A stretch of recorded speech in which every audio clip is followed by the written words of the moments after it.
You know, like I said in the theatrics, they set the stage well. You know, I was tense. I was maybe scared a little bit at some times, you know, not really scared, but you know what I mean. I was emotional at times. I was bored at times. I laughed a few times. Scared people in the crowd. There were some teenage girls walking by. Said something like, "I'm scared." I think you heard them say something else too. Yeah, one of the girls said, "This is why we need boyfriends." Like, that's one thing that's great about going, you know, and seeing movies like this, or Yes. movies in general in theaters. And then the lady on the other side kept covering her face.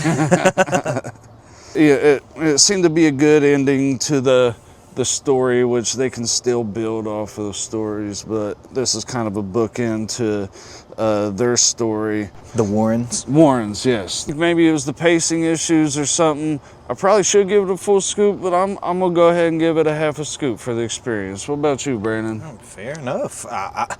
Personally, I thought it was a great, fun time. Had my heart pumping. My eyes were glued to the screen. I was loving it, man. Like you said, the people around me that were getting scared and stuff made it that much better.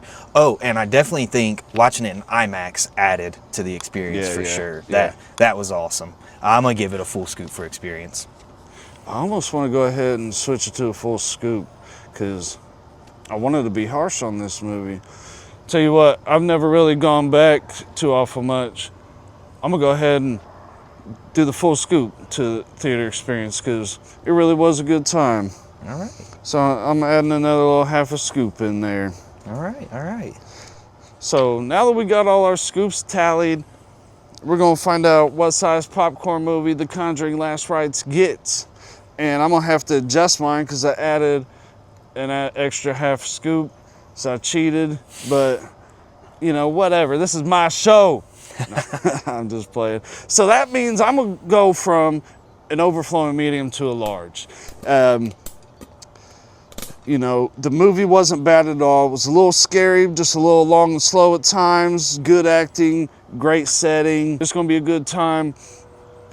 Weapons is starting to fade out of the theaters. Conjuring is gonna do all right taking that slot. What do you think, Brandon? Yeah, absolutely. I gave it 3 out of the 4 scoops, so I gave it a large as well.